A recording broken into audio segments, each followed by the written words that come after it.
Class में आपका स्वागत है। नमस्कार, गुड मॉर्निंग। मैं पढ़ा रहा हूँ आप लोगों को गणित कक्षा 10 की। डॉक्टर मनोहरी हर्षु शर्मा एनसीईआरटी पैटर्न पर ही है और अध्याय आपके पास है। आज स्टार्ट होने वाला है, नया चैप्टर है आपके पास, अध्याय नंबर 3, दो चरों वाले रैखिक समीकरणों का युग्म जो होता है वो आपको बताने जाएंगे। आज स्टार्ट होगा पार्ट नंबर 1। तो आप लोगों को बहुत अच्छा लगेगा, बहुत अच्छे से समझ में भी आएगा, बहुत ही आसान भाषा में आपको बताया जाएगा। बस आप लोग यहाँ पर बने रहिए और वीडियो को फुल वॉच कीजिएगा, पूरा वीडियो देखिएगा, तभी आप समझ पाएंगे। इस इंट्रोडक्शन की वीडियो में आप लोगों को क्या से क्या चीज़ सिखाई जाएगी, कैसे आप डायग्राम बनाना सीखेंगे, कैसे आप लीनियर पेयर को बनाना सीखेंगे, कैसे आप क्या इक्वेशन सीखेंगे निकालना, किस तरीके से आप इक्वेशन को सॉल्व करना सीखेंगे। ये सारी चीज़ें आपको यहाँ पर बताई जाएगी आपको इस वीडियो में। तो आप लोग बस बने रहिएगा और देखते रहिएगा क्या एसके ऑनलाइन क्लासेस। और अगर पहली बार देख रहे हैं तो आप चैनल को सब्सक्राइब कर लीजिए, बेल आइकन को भी दबा दीजिएगा, जिससे आपको लेटेस्ट नोटिफिकेशन वीडियो आपके मोबाइल पर पहुँच जाएगी। ठीक है, और साथ ही साथ वीडियो को लाइक कर दीजिए, जल्दी से जल्दी वीडियो को शेयर कर दीजिए, कि बता दीजिए कि सुबह 7 AM पर आपकी क्लास स्टार्ट हो गई है। ठीक है, तो देखते हैं अब आपके पास यहाँ पे दो चर वाले रैखिक समीकरण क्या होता है और हमारे पास कैसे आप इसको पता कर पाएंगे, तो वो भी आपको बताएंगे। इसमें देखिए लिखा है समीकरण, आपके पास एक पॉइंट छोटा सा है। समीकरण ax + by + c बराबर अगर 0 है, ये हमारे पास एक रैखिक समीकरण होता है कि रूप का जहाँ a, b और c वास्तविक संख्याएं, a और b, c ये सारी वास्तविक संख्याएं हैं। a ≤ में 0, a b c के मान कभी 0 नहीं होंगे। दो चरों में एक रैखिक समीकरण कहलाता है।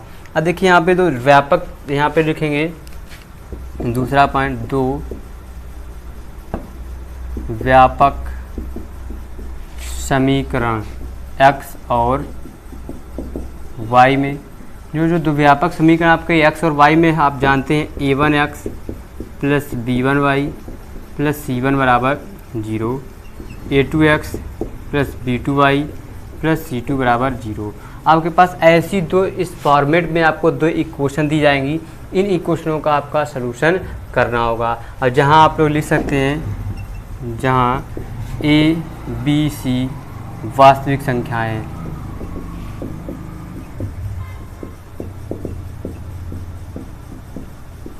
क्या है, वास्तविक संख्याएं। अब देखिए जो वास्तविक संख्याएं हैं, इसी में से अगर जो हमारे पास a1² + b1² does not equal to में g1 हो जाएगा हमारे पास, सॉरी a1² + हमारे पास हो जाएगा b1² does not equal to में 0, a2² + b2² does not equal to में 0 होता है, और a3² + b3² does not equal to में 0 से कंडीशन होती हैं। आपको इसी के इन समीकरण में से आपको समीकरण के कभी कभी पूछ लिया जाता है, इन्हीं से दो समीकरण देने पर कि ये संगत है कि असंगत है, कि समीकरण का हल है नहीं है, अद्वितीय हल है, अनेक हल हैं। आपसे ऐसी भी कंडीशन पूछ ली जाती हैं, तो इन कंडीशनों को भी आपको बताएंगे। आप लोग पहले इतनी चीज़ें नोट कीजिए, फिर इन्हीं क्वेश्चन से आपको वो संगत और संगत, अनेक और अद्वितीय हल की कंडीशन भी पता चल जाएंगी। बस कोई दिक्कत, कोई परेशानी नहीं, आप इसको नोट कर लीजिए। फिर आगे बढ़ते हैं। आपके पास इसी में से कंडीशन इंट्रोडक्शन ही आपको चल रहा है, बस आपको ज़रा सा सिर्फ नोट करना है। स्क्रीनशॉट लीजिए, आप नोट्स बाद में भी बना सकते हैं। आप वीडियो को थोड़ा 10 सेकंड के लिए आप काट के आगे भी बढ़ सकते हैं। 10 सेकंड का आपको टाइम दिया जाएगा, जल्दी से नोट कीजिए।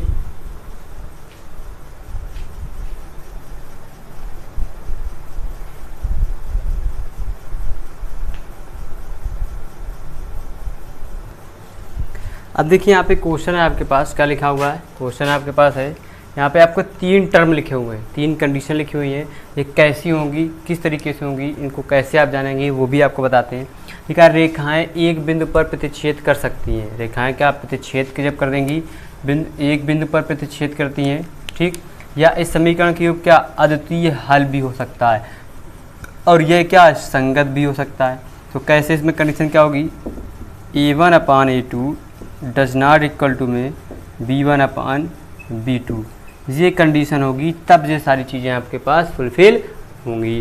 ठीक, अब अगर संपाती है, ठीक है, संपाती होने के लिए क्या चाहिए, अपरिमित मतलब कई सारे हल होने के लिए क्या चाहिए, अनेक हल होने चाहिए।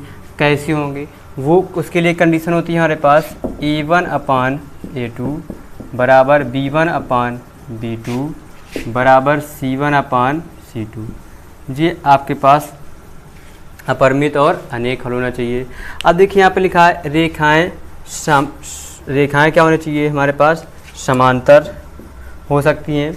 इस स्थिति में समीकरण का कोई हल, क्या जिसमें कोई हल नहीं होता है वो यह असंगत भी कहलाती हैं। कैसे, जैसे होता है A1/A2 बराबर B1/B2 does not equal to में C1/C2। ये कंडीशन अगर होगी तो ये हमारे पास क्या होंगे, असंगत होंगे, इसका कोई हल नहीं होगा और ये क्या होंगे, असमांतर होंगे। अब ये क्या हो जाएंगे, ये आपके पास 3 कंडीशन होगी, इनको आप नोट कीजिए। फिर आपकी प्रश्नावली स्टार्ट करते हैं 3.A, तो आप लोग जल्दी से नोट कर लीजिए। फिर आगे बढ़ते हैं क्वेश्चन नंबर फर्स्ट की ओर। आपको बढ़िया स्केल रख के मस्त तरीके से आपको बताया जाएगा क्वेश्चन, आप लोग जल्दी से बस इसको नोट कर लीजिए। ओके, देखिए आपके पास क्वेश्चन लिखा हुआ है, आपके पास क्वेश्चन नंबर फर्स्ट, आफताब, एक क्वेश्चन है, पहला क्वेश्चन है, बहुत अच्छा क्वेश्चन है। आफताब अपनी पुत्री से कहता है कि 7 वर्ष पूर्व मैं तुमसे 7 गुनी आयु का था। पुत्री से कह रहा कि मैं 7 वर्ष पूर्व मैं तुमसे 7 गुनी आयु का था।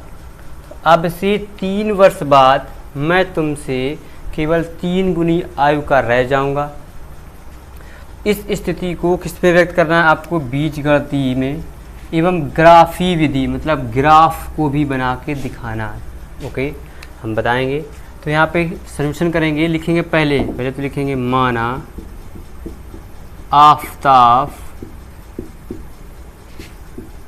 की वर्तमान आयु कितनी है, x वर्ष, ठीक, और उसकी पुत्री की आयु, पुत्री की वर्तमान आयु कितनी, y वर्ष। अब एक चीज़ आपको नोट करके लिखना है, बहुत आसान है, यहाँ पे लिख लीजिएगा नोट में। जब भी कभी अगर हमारे पास पूर्व या पहले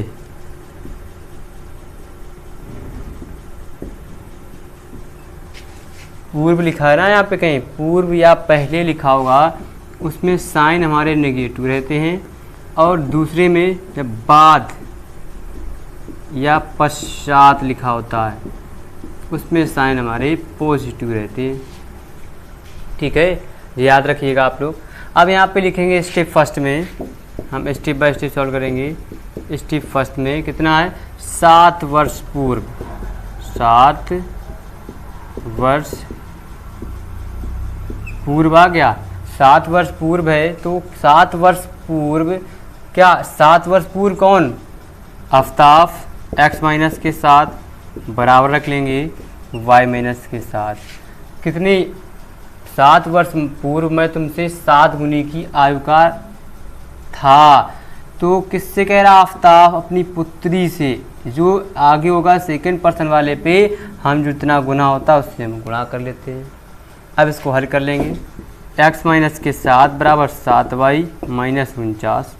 जिस तरह पा जाएंगे तो x माइनस का 7y, चले जाएंगे 7 माइनस के 49, तो बचेंगे x माइनस के 7y बराबर बचेंगे माइनस के 42। क्वेश्चन फर्स्ट बन गई। अब हमारे पास स्टेप सेकंड हल करेंगे। स्टेप सेकंड में क्या है, 3 वर्ष बाद आ गया, कितना, 3 वर्ष बाद।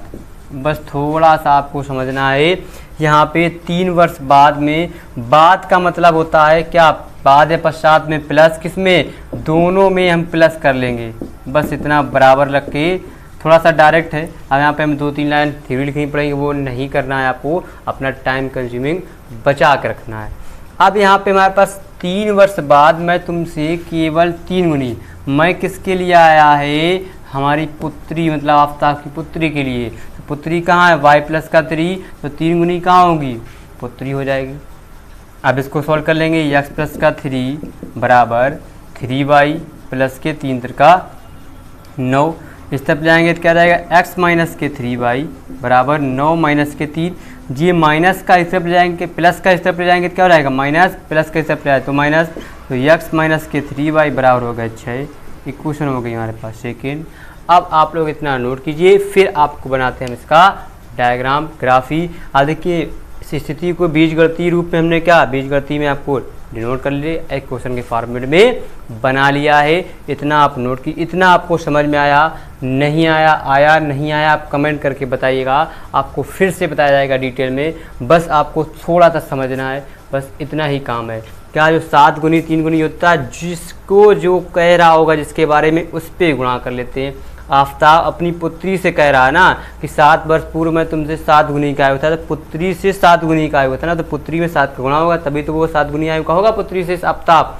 वही यहाँ पे 3 गुनी, 3 वर्ष बाद 3 गुनी रह जाऊंगा, तो 3 का गुणा कर दिया है। सॉल्व कर लीजिए, नोट कर लीजिए, 5 सेकंड का आपको टाइम दे रहे हैं।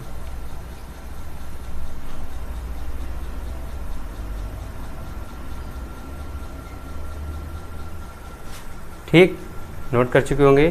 तो अब यहाँ पे हम जी वाला इरेज कर देते हैं नोट। आपको यहाँ पे लिख सकते हो अतः, आपके पास एक कंडीशन कंप्लीट हो गई, सॉरी। अतः समीकरण 1 व 2 क्या होती हैं, बीज गणितीय रूपों को प्रदर्शित करते हैं, प्रदर्शित करती है। अब देखिए जब बीजगणितीय रूप को प्रदर्शित करती है, अब ग्राफी रूप में करना है। तो ग्राफी रूप के लिए हमें ग्राफ बनाना पड़ेगा। तो ग्राफ बनाने के लिए आपको बहुत आसान है, इन इक्वेशन को हमको ऊपर लिख लेते हैं, यहाँ से इसको हटा देंगे।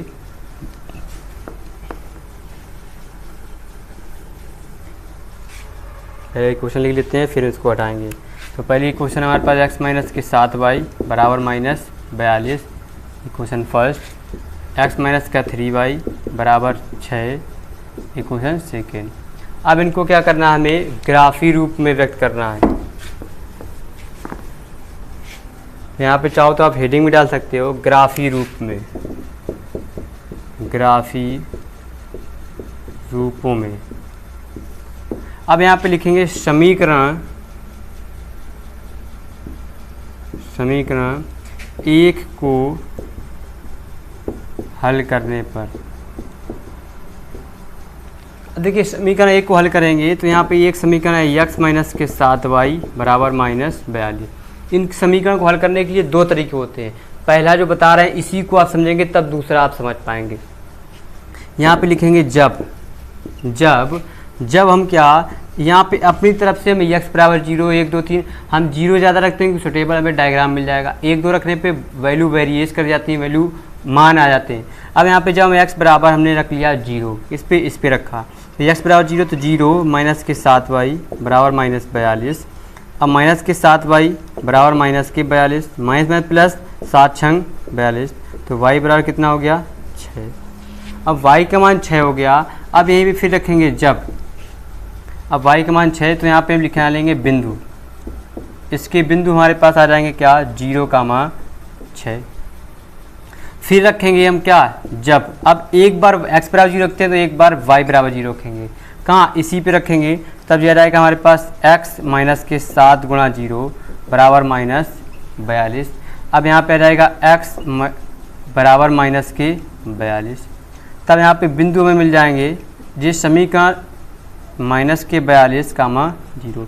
समीकरण 1 को हल करने पे हमें बिंदु मिल गए 1 और 1, 2 बिंदु मिल गए, एक जी मिल गया और एक जी मिल गया। अब इसी प्रकार समीकरण 2 को हल करेंगे। समीकरण 2 को हल करने पर समीकरण 2 को हल कर लेंगे। समीकरण 2 क्या है, x माइनस का 3y बराबर 6। फिर लिखेंगे जब x बराबर 0, कहाँ समीकरण 1 में रखेंगे तो 0 माइनस का 3y बराबर 6, तो ये हो जाएंगे माइनस 3y बराबर 6, तो 3 दूना हो जाएंगे 6, माइनस उस तरफ चला जाएगा तो y बराबर क्या हो जाएगा माइनस के 2। अब यहाँ पे हमें पे बिंदु मिल जाएगा क्या, 0, -2 हो गए। अब 0, -2 हो गया। अब यहाँ पे फिर लिखेंगे जब एक बार x बराबर 0 रखा है, अब दूसरी बार भी y बराबर 0 अपनी तरफ से रखते हैं, अपनी तरफ से मान रखते हैं। आप 0 की जगह पे 1 रख सकते हैं, 2 रख सकते हैं, 3 रख सकते हैं। जो x में रखेंगे वही एक बार y में भी रखना पड़ेगा समान। हम 0 रखते हैं क्योंकि हमारे कुछ वैल्यू 0 हो जाती, सुटेबल मान मिल जाते हैं। अब यहाँ पे मैं y बराबर 0 तो x माइनस के 3 गुणा 0 बराबर 6। 0 किसी भी संख्या में गुणा करोगे क्या जाएगा 0, तो बराबर 6 बचेगा। तो बिंदु हमारे पास क्या आ जाएगा। अब बिंदु हमारे पास कैसे, क्योंकि पहला x और y का मान होता है, तो x का मान जो है 6, y का मान हम निकाल चुके हैं, पहले रखे थे 0। ये देखिए 4 पॉइंट मिल गए समीकरण 1 और 2 को हल करने पर। अब हम बनाएंगे इसका क्या, डायग्राम। ठीक है, तो डायग्राम बनाएंगे। तो डायग्राम बनाने के लिए आप लोग पहले इनको नोट कर लीजिए, फिर इसी पॉइंट पर आपको डायग्राम बनाएं, क्योंकि ये सारे हमें इरेज करना पड़ेगा, क्योंकि यहाँ पे माइनस का 42 आ गया है, तो माइनस के मान हमको दिखाने पड़ेंगे किस पे, y पे। तो जल्दी से जल्दी आप नोट कर लीजिए, फिर आगे बढ़ते हैं। आप इसको बनाइएगा नोट्स, क्योंकि इसी की ज़रूरत अभी पड़ेगी। तो आप अपनी नोट्स में देखेंगे, फिर ये पॉइंट मैं यहाँ पर लिख दूंगा, ये पूरा सवाल इरेज कर दूंगा, तब बनेगा आपका ग्राफी रिप्रेजेंटेशन। ठीक है, जल्दी नोट कीजिए।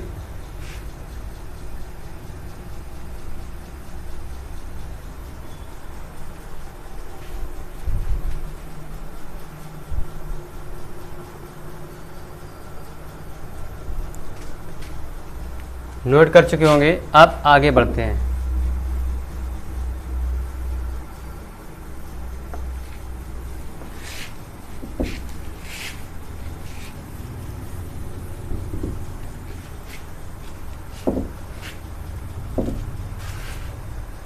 अब देखिए ये बिंदु हम रख लेंगे समीकरण 1 के जो हमारे पास हैं। समीकरण 1 का पहला बिंदु क्या है, 0,6 और दूसरा क्या है, -42,0। समीकरण 2 के बिंदु क्या है हमारे पास, 0,-2 और 6,0। अभी ये देखना, यही पॉइंट आपको डायरेक्ट भी निकाल के दिखाएंगे इसी वीडियो में। बस आप लोग क्या बने रहिएगा यहीं पर, बस आप लोग बने रहिए और बने रहिए। अब देखिए यहाँ पे बहुत आसान है। अब यहाँ पर हम डायग्राम बनाएंगे ऐसे। आपको देखिए स्केल भी हम लेके आए, मस्त आपको स्केल दिखाते हैं। ये देखिए रेड कलर की स्केल है, बढ़िया है, देखो आपको दिख रही होगी, ऐसे ही बड़ी सी है। ठीक है, थोड़ी सी डस्ट हो गई है, तो ये डस्ट को मैं साफ कर देता हूँ, आपको दिखेगी अच्छे से। अब देखिए जी है जी, अब इससे हम क्या लाइन खींचेंगे, ऐसे लाइन खींचेंगे, यहाँ से मिला के अच्छी सी लाइन खींचेगी, मस्त। देखिए सीधी सीधी खिंच गई। ठीक, अब यहाँ पर एक ऐसे खींचेंगे, ये 24 की है तो 12 पे आधे आधे कर लेंगे।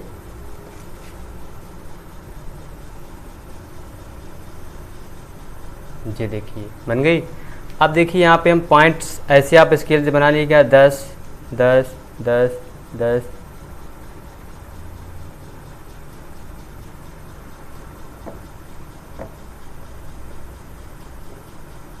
ये देखिए ऐसे करके आप यहाँ पे पॉइंट बना लीजिएगा, जो आपके नाप के बारीक से बन जाएंगे।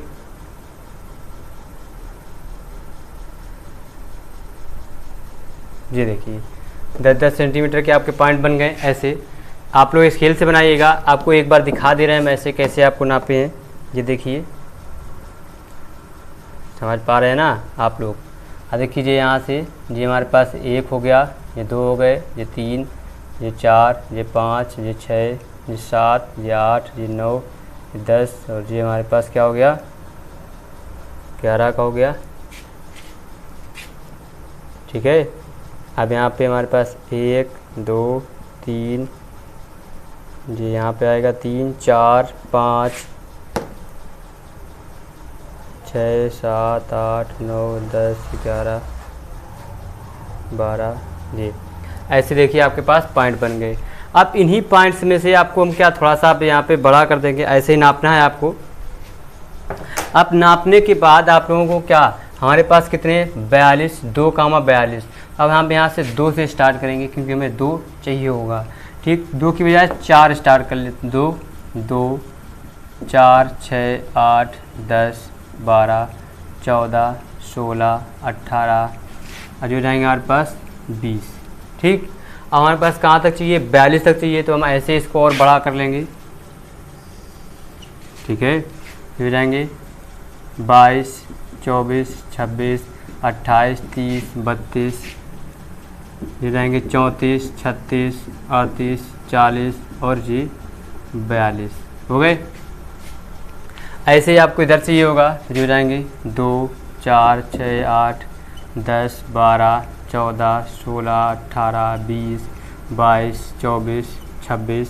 अब इसको ऐसे बढ़ा लेंगे 28, 30, 32, 34, 36, 38, 40 और ये 42। इसको बढ़ा लेंगे 2, 4, 6, 8, 10, 12, 14, 16, 18, 20। अब देखिए 42 हमारा कहाँ पर है हमारे पास, ये यहाँ पे पॉइंट गलत किया है, नहीं सही है, एक्स पर ही 42 चाहिए हमें। अब जो जाएगा हमारे पास 2, 4, 6, 8, 10, 12, 14, 16, 18, 20, 22, 24, 26, 28, 30। ऐसे आप नीचे भी कर सकते हैं। 42 तक लिखना है आपको, हमारे पास जगह नहीं तो हम जगह के हिसाब से यहाँ पे लिख नहीं रहे हैं। 22, 24, 26, 28, 30, क्योंकि हमें ऊपर हमें 42 चाहिए ना, इस बेस हमने यहाँ पे लिखा नहीं है। अब ये देखिए आपके पास डायग्राम बन गया है। अब इसको आपको क्या करना है, बहुत आसान भाषा में आपको इसको क्या हल करना है। तो हल करने के लिए आप लोग क्या कीजिएगा, अब यहाँ पे लिखा है 0,6। हमारे पास ये जो पॉइंट होता है ये क्या होता है हमारे पास, आपके पास ये जो पॉइंट होता है यहाँ पे 0, यहाँ 0,0 होते हैं। अब 0,0 होता है तो यहाँ पे 0,6 यक्स का जे है वाई का जे, यक्स पे तो 0 ही रहेगा, वाई पे कहाँ जाना है प्लस। जे यहाँ जो ऊपर होता है जे वाई होता है, जे नीचे माइनस वाई होता है, ये माइनस का एक्स होता है और ये हमारे पास क्या होता है प्लस का एक्स होता है इस तरफ। अब हमारे पास 0,6 कहाँ पर है हमारे पास जे, तो इसको यहाँ पे पॉइंट ऐसे डिनोट कर देंगे 0,6। अब 0,6 हो गया। दूसरा -42,0, -42 कहाँ हमारे पास यक्स पे, यहाँ पे यक्स होता है वाई, तो यक्स पे ये देखिए हमारे पास 42,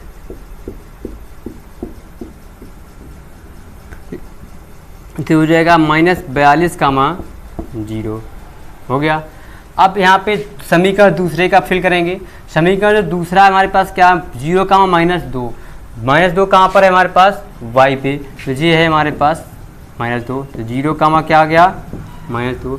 फिर हमारा x पे 6,0, 6 कहाँ पर x पे और क्या 0 कहाँ पर y 0 पर ही है, तो 6x पे x हमारे पास कहाँ है ये हो गया 6,0।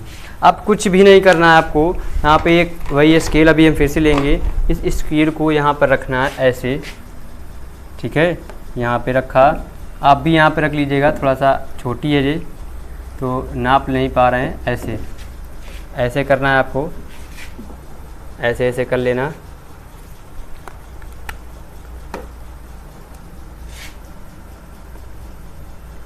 ऐसे करके आपको ऐसे इसको ऐसे यहाँ से लाइन खींचेंगे,